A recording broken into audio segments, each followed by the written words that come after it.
سب سے پہلی سورت جو نازل ہوئی وہ سورہ فاتحہ ہے۔ اس میں اہل ایمان کو حمد اور دعا کا طریقہ بتایا گیا ہے۔ اللہ کی ہستی کی چند جامع صفات بیان کر کے اس کا ٹھیک ٹھیک تصور دیا گیا ہے۔ رسالت شروع ہونے کے بعد سب سے پہلے جو حکم دیا گیا وہ نماز کا حکم تھا۔ سورہ فاتحہ کے بغیر نماز ہے ہی نہیں، تصور ہی جس نے سورہ فاتحہ نہیں پڑھی اس کی نماز ہے ہی نہیں۔ نبی صلی اللہ علیہ وسلم کی خدمت میں طائف کے لوگ آئے اور رخصتیں چاہی انہوں نے، رخصت جو چاہی گئی نا، تو ان میں ایک رخصت ان کی طرف سے یہ بھی طلب کی جا رہی ہے کہ آپ ہمیں کچھ دنوں کے لیے نماز کی چھٹی دے دیجیے۔ نبی صلی اللہ علیہ وسلم نے کہا لا خیر فی دین لیس فیہ رکوع، اس دین میں کوئی بھلائی ہو ہی نہیں سکتی ہے کہ جس میں رکوع نہ ہو۔ علم الانسان ما لم يعلم، آتی رہی یعنی مسلسل نبی صلی اللہ علیہ وسلم پر وحی کے نزول کا سلسلہ جاری رہا۔ کہا جاتا ہے کہ اس کے بعد سب سے پہلی سورت جو نازل ہوئی وہ سورہ فاتحہ ہے۔ سورہ فاتحہ، اس میں اہل ایمان کو حمد اور دعا کا طریقہ بتایا گیا ہے۔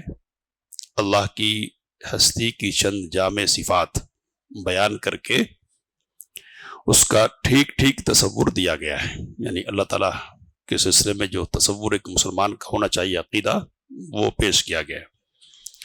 اور یہ بھی سمجھا دیا گیا ہے کہ اس دنیا میں اچھے یا برے جیسے کام کرو گے ٹھیک ویسا ہی نتیجہ اور بدلہ پاؤ گے، اور یہ بدلہ آگے ایک دوسری دنیا میں ملے گی۔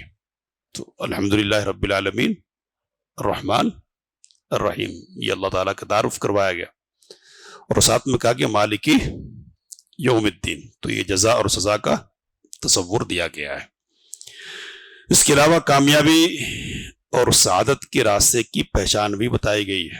اہدنا الصراط المستقیم صراط الذین انعمت علیہم، اس طرح دین حق کا سارا ماحصل یعنی خلاصہ اس صورت کے چند سادے بول میں آ گیا ہے، اور حمد اور دعا کی شکل میں بندے کو اس کی تعلیم دی گئی ہے۔ سورہ فاتحہ میں کہا جاتا کہ رسالت شروع ہونے کے بعد سب سے پہلے جو حکم دیا گیا وہ نماز کا حکم تھا۔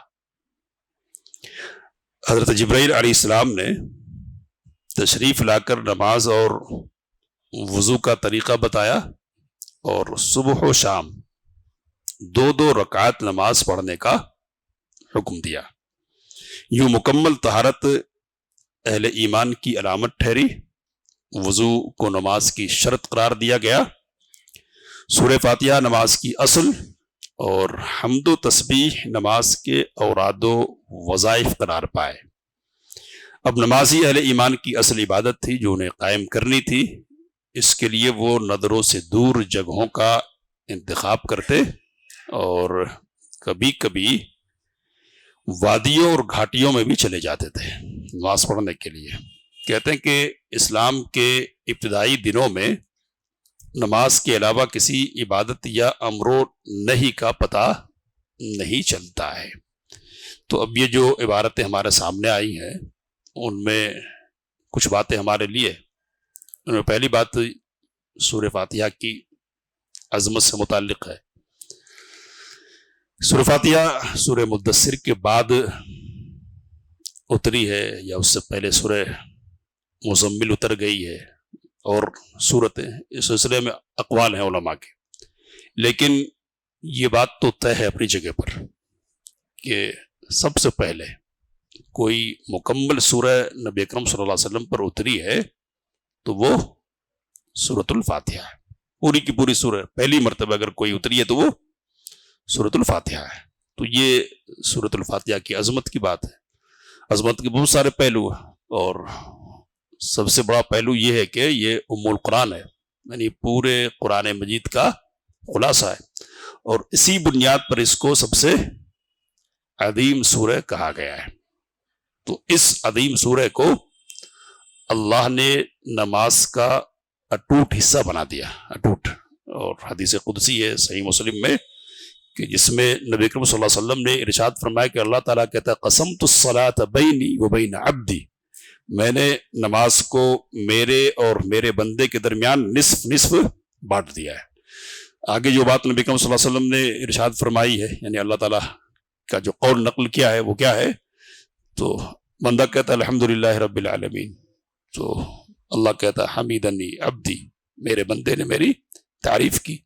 پھر بندہ کہتا ہے کہ الرحمن الرحیم، تو اللہ تعالیٰ کہتا ہے اثنا علی عبدی، میرے بندے نے میری پھر تعریف کی۔ ثنا کہتے ہیں ایک سے زائد مرتبہ تعریف کرنے کو، تو میرے بندے نے میری ثنا کی۔ اور پھر بندہ کہتا ہے مالکی یوم الدین، اللہ کہتا ہے مجدنی عبدی، میرے بندے نے میری بزرگی اور میری عظمت بیان کی۔ تو یہ کس کے لیے؟ تو یہ اللہ تعالیٰ کے لیے۔ اور پھر ایاک نعبد و ایاک نستعین، تو اللہ تعالیٰ کہتا ہے کہ ھذا بینی و بین عبدی، یہ میرے اور میرے بندے کے درمیان معاہدہ ہے۔ وہ اس بات کا اقرار کر رہا ہے کہ میرے علاوہ کسی کی عبادت نہیں کرے گا اور میرے علاوہ کسی سے مدد کا طالب نہیں ہوگا۔ اور پھر آخر تک جو ہے اہدنا الصراط المستقیم صراط الذین انعمت علیہم غیر المغضوب علیہم ولا الضالین، اس کے سلسلے میں اللہ تعالیٰ کہتا ہے یہ میرے بندے کے لیے ہے، وَلِعَبْدِ مَا سَأَلْ، اور میرا بندہ مجھ سے جو مانگے گا نا میں اس کو دوں گا، تو جس چیز کا سوال اس نے کیا میں اسے عطا کروں گا۔ تو یہ اس پوری سورہ کا خلاصہ ہے۔ ہم یہاں ہمارے سامنے جو بات ہے کیا ہے وہ کہ نبی صلی اللہ علیہ وسلم نے کہا کہ اللہ کہتا ہے کہ نماز کو میں نے نصف نصف بانٹا ہے، اور نماز کی تفصیل کیا بیان کی؟ سورہ فاتحہ۔ تو گویا کہ سورہ فاتحہ کیا ہے؟ نماز ہے۔ نماز سورہ فاتحہ کے لیے ضروری ہے، اور سورہ فاتحہ کے بغیر نماز ہے ہی نہیں۔ تصور لا صلاۃ لمن لم یقرأ بفاتحۃ الکتاب، جس نے سورہ فاتحہ نہیں پڑھی اس کی نماز ہے ہی نہیں، وجود ہی نہیں ہے نماز کا۔ قبول ہونے کی بات آگے کی ہے، وہ نماز کا وجود ہی نہیں ہے۔ تو یہ سورہ فاتحہ کی عظمت ہے، اور اس سورہ کو پہلے ہی مرحلے میں اتار دیا گیا، اور یہ سمجھنا چاہیے کہ اسلام کا پورا خلاصہ پہلے ہی دن جاگزی کر دیا گیا۔ تو ایک بات تو ذہن میں ہم کو یہ رکھنے کی ہے۔ دوسری بات یہ ہے کہ بالکل ابتدائی طور پر جب ایک آدمی مسلمان ہو گیا ہے تو اس کے ذمے سب سے پہلے کون سا کام آتا ہے؟ تو ابھی چھپ چھپ کر لوگ مسلمان ہو رہے ہیں، ہے نا؟ اسلام کو چھپانا اصل مطلوب ہے، ظاہر نہیں کرنا ہے۔ دعوت کیا ہے؟ خفیہ اور انفرادی طور پر چل رہی ہے، ابتدائی زمانہ بالکل۔ لیکن اس زمانے میں بھی ایک کام کرنے کو کہا گیا، اور اس کے سلسلے میں چھٹی کا معاملہ نہیں ہے۔ وہ کون سا کام ہے؟ وہ نماز ہے۔ ایک دن بھی یہ سمجھنا چاہیے کہ اسلام کی تاریخ میں جب سے تاریخ شروع ہوئی ہے نا، نماز کبھی غائب نہیں رہی ہے۔ تو اگر ہم نے یہ سنا اور ہم یہ کہہ رہے ہیں کہ نماز کے لیے کیا ضروری ہے؟ سورہ فاتحہ۔ اسلام کے لیے کیا ضروری ہے؟ نماز ضروری ہے۔ نبی صلی اللہ علیہ وسلم کی خدمت میں طائف کے لوگ آئے اور رخصتیں چاہی انہوں نے، رخصتیں۔ تو رخصت جو چاہی گئی نا، تو ان میں ایک رخصت ان کی طرف سے یہ بھی طلب کی جا رہی ہے کہ آپ ہمیں کچھ دنوں کے لیے نماز کی چھٹی دے دیجیے۔ نبی صلی اللہ علیہ وسلم نے کہا لا خیر فی دین لیس فیہ رکوع، اس دین میں کوئی بھلائی ہو ہی نہیں سکتی ہے کہ جس میں رکوع نہ ہو، یعنی نماز نہ ہو۔ تو نماز کے بغیر دین کا تصور ہے ہی نہیں۔ اب یہ اتنی لازم عبادت کیوں ٹھہرائی گئی ہے؟ تو اب اسلام میں داخل ہو گئے نا، تعلق گویا کہ کس سے جوڑ دیا ہے؟ اللہ سے۔ تو اب اس تعلق کو قائم رکھنے، اس تعلق کو مضبوط کرنے کا اگر کوئی ذریعہ ہے تو وہ کیا ہے؟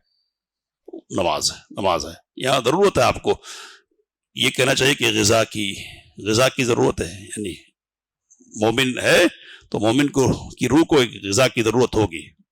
اس غذا میں سب سے زیادہ مضبوط غذا کون سی ہے؟ نماز، کہ جس کو اللہ نے ہر دن کے لیے فرض کیا ہے۔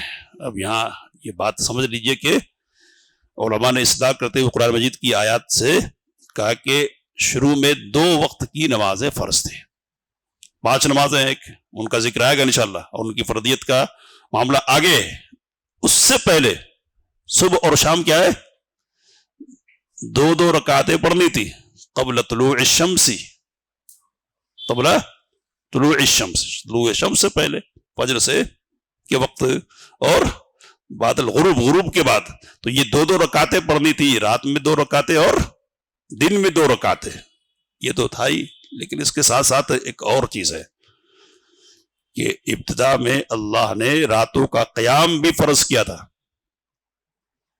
یہ استدلال ہے، سیدہ عائشہ رضی اللہ تعالیٰ عنہ کی روایت آئی ہے مسند احمد میں۔ سیدہ عائشہ رضی اللہ تعالیٰ عنہ کہتی ہے کہ ان سے درخواست کی گئی، تابعین نے درخواست کی کہ نبی صلی اللہ علیہ وسلم کی نماز کے سلسلے میں بتلائیں آپ کہ کیا معمول اور کیا طریقہ تھا۔ تو انہوں نے پوچھا کہ الست تقرأ یا ایھا المزمل، کیا آپ نے یا ایھا المزمل نے سورہ مزمل نہیں پڑھی ہے؟ یعنی پڑھی ہے اگر تو آپ کو پتا ہونا چاہیے کہ نبی صلی اللہ علیہ وسلم کی نماز کا کیا طریقہ ہوتا تھا۔ انہوں نے کہا کہ بلا کیوں نہیں، میں نے تو پڑھی ہے۔ تو سیدہ عائشہ رضی اللہ تعالی عنہا نے انہوں نے کہا کہ فإن اللہ عز وجل افترض قیام اللیل فی اول هذه السورہ، اس سورہ کے شروع میں اللہ تعالیٰ نے قیام اللیل کو فرض قرار دیا۔ قم اللیل الا قلیلا نصفہ او انقص منہ قلیلا، کہتی ہے کہ فقام نبی اللہ صلی اللہ علیہ وسلم و اصحابہ حولا، 1 سال تک نبی صلی اللہ علیہ وسلم اور آپ صلی اللہ علیہ وسلم کے اصحاب قیام کرتے رہے مسلسل۔ وَأَمْسَكَ اللَّهُ خَاتِمَتَهَا اِتْنَيْ عَشَرَةَ شَهْرًا فِي السَّمَاءِ، اور اس سورہ کی جو آخری آیت ہے نا، ان ربک یعلم انک تقوم ادنی، آپ کا رب جانتا کہ آپ رات کو قیام کرتے ہیں اور آپ کے ساتھی بھی قیام کرتے ہیں، لیکن یہ قیام آپ کے لیے آسان نہیں ہے، اس میں تخفیف ہے۔ کچھ لوگ جہاد میں ہو سکتے ہیں اللہ کے راستے میں، کچھ لوگ سفر میں ہو سکتے ہیں وغیرہ، مختلف قسم کی حالتیں ہیں۔ کہتی ہے سیدہ عائشہ رضی اللہ تعالیٰ عنہ کہ 12 مہینے تک یہ آیت نہیں اتری ہے، یعنی 2 رکوع ہے نا سورہ مزمل میں، تو پہلا رکوع پہلے اتر گیا، اور پہلے رکوع میں قیام کی فرضیت کی بات ہے، کہا کہ یہ جو فرضیت ہے نا 1 سال تک قائم رہی، یہاں تک کہ آخری جو آیت ہے سورہ مزمل کی، یا دوسرا جو رکوع ہے اس کا نزول ہوا 1 سال کے بعد۔ کہتے کہ حتی انزل اللہ فی آخر هذه السورہ، یہاں تک کہ اللہ نے اس سورہ کے آخر میں اتارا، تخفیف اتار دی، یعنی ذرا ہلکا کر لیں۔ فصار قیام اللیل تطوعا بعد فریضہ، تو فرض ہونے کے بعد پھر قیام اللیل نفل ہو گئی، پہلے کیا تھی؟ فرض تھی۔ امام نووی رحمۃ اللہ علیہ کہتے ہیں کہ سیدہ عائشہ رضی اللہ تعالی عنہا کی بات سے یہ پتہ چلتا ہے کہ تہجد کی جو نماز تھی قیام اللیل، وہ نبی صلی اللہ علیہ وسلم کے حق میں بھی تطوع ہو گئی، یعنی نفل، اور امت کے حق میں بھی تطوع ہو گئی۔ کہتے کہ فَأَمَّا الْأُمَّةُ فَهُوَ تَطَوُّعٌ فِي حَقِّهِمْ بِالْإِجْمَاعِ، یہاں تک امت کی بات ہے تو اس پر اجماع ہے علماء کا کہ ان کے حق میں اب رات کی نماز کیا ہے؟ تطوع ہے، نفل ہے۔ لیکن جہاں تک نبی اکرم صلی اللہ علیہ وسلم کی بات ہے تو کہتے کہ فَاخْتَلَفُوا فِي نَسْخِهِ فِي حَقِّهِ، تو اس بارے میں علماء کا اختلاف ہے کہ آپ صلی اللہ علیہ وسلم کے حق میں بھی رات کی نماز منسوخ ہوئی یا نہیں ہوئی، تخفیف آپ کے لیے بھی کر دی گئی یا نہیں کر دی گئی۔ کہتے کہ وَالْأَصَحُّ عِنْدَنَا نَسْخُ، لیکن ہمارے نزدیک، امام نووی رحمۃ اللہ علیہ فرما رہے ہیں کہ ہمارے نزدیک صحیح بات یہی ہے کہ آپ صلی اللہ علیہ وسلم کے حق میں بھی فرضیت ختم کر دی گئی۔ تو پہلے یہ نماز فرض تھی، تو یہ رات کی نماز کی فرضیت کی بات ہو یا 2 رکعتیں صبح اور شام نماز کی بات ہو، اس سے نماز کی اہمیت کا اندازہ ہم کر سکتے ہیں۔ یہ اول روز کی عبادت ہے، جس دن سے اسلام ہے اس دن سے نماز ہے، اور نماز ہے تو اسلام ہے، نماز کے بغیر اسلام کا تصور اصل میں نہیں ہے۔ ایک اور بات، وَمَا كَانَ اللَّهُ لِيُضِيعَ إِيمَانَكُمْ، 17 مہینے تک 16-17 مہینے تک بیت المقدس کی طرف نماز پڑھتے رہے، پھر خانہ کعبہ کی طرف منہ کرنے کو کہہ دیا گیا۔ تو اس مدت میں جو نماز پڑھی ہے لوگوں نے، ان نمازوں کے سلسلے میں شبہ ہو رہا لوگوں کے ذہن میں کہ اب تک جو نماز پڑھی کیا ہے وہ، اس کا کیا حکم ہے؟ تو اللہ تعالیٰ نے کیا کہا کہ اللہ تمہارے ایمان کو ضائع کرے گا نہیں، کرنے والا نہیں ہے. تو نماز کو کیا کہہ رہا اللہ؟ ایمان کہہ رہا، ایمان فرما رہا ہے. تو نماز ایمان ہے، نماز اسلام ہے، مسلمان ہونے کی پہچان ہے، روح کی غذا ہے، اور کہتے ہیں نا مومنوں کی معراج ہے. یہ بندے کو رب سے جوڑنے کا ذریعہ ہے، اور یہ جو تعلق اسلام کی بنیاد پر قائم ہوتا ہے نا، اس تعلق کو قائم رکھنے، برقرار رکھنے اور مضبوط کرنے کا ذریعہ ہے. جتنی پختگی ادھر ہوگی نا تعلق اسلام کا، ایمان کا اللہ تعالیٰ کے ساتھ، اتنا مضبوط ہوتا جائے گا. جتنی پڑھیں گے اتنی مضبوطی آتی جائے گی. اور رات میں پڑھنا خصوصی طور پر اہمیت کا حامل ہو، یہ زیادہ مضبوطی کا ذریعہ ہے. اور سورۃ المزمل میں اللہ تعالیٰ نے فرمایا کہ یہ جو رات میں قیام کرنا ہے نا، تو دن میں جو باتیں آپ کے منہ سے نکلیں گی نا، ان کو بھی درست کرنے کا ذریعہ ہے. یہ تبلیغ کے راستے میں بھی معاون ہونے والی ہے. تو ان باتوں کو ہم کو ذہن میں رکھ کر فائدہ اٹھانے کی کوشش کرنی چاہیے. اب آگے بات روک دیں گے یہی ایک پیغام دے کر کہ نبی اکرم صلی اللہ علیہ وسلم نے کہا کہ الشتاء ربیع المؤمن. کیا کہا؟ الشتاء ربیع المؤمن، سردی مومنوں کے لیے موسم بہار ہے. سردی جاڑے کا موسم مومنوں کے لیے کیا ہے؟ موسم بہار ہے. کیوں؟ تو دنیاوی اعتبار سے نہیں، اخروی اعتبار سے. اخروی کیا ہے؟ رات چھوٹی ہوتی ہے، کیا کرنا چاہیے؟ نماز پڑھنی چاہیے. دن بڑا ہو، دن چھوٹا ہوتا ہے، کیا کرنا چاہیے؟ روزہ رکھنا چاہیے. اور رات کیا ہوتی ہے؟ لمبی ہوتی ہے. تو فقامہ، رات میں مومن کیا کرتا ہے؟ نماز پڑھتا ہے. تو یہ ابھی ہے ہمارے ساتھ، ہے نا موسم. لمبی راتیں ہیں اور چھوٹا دن ہے. یہ موسم بہار ہے، اس سے فائدہ اٹھانے کی کوشش کرنی چاہیے، اس سیرت کے اس سبق کو خصوصی طور پر سامنے رکھتے ہوئے. اللہ سے دعا کی باتوں کو سمجھنے، اس کام لینے کی توفیق عطا فرمائے. آمین وآخر دعوانا الحمدللہ رب العالمین. علم الإنسان ما لم يعلم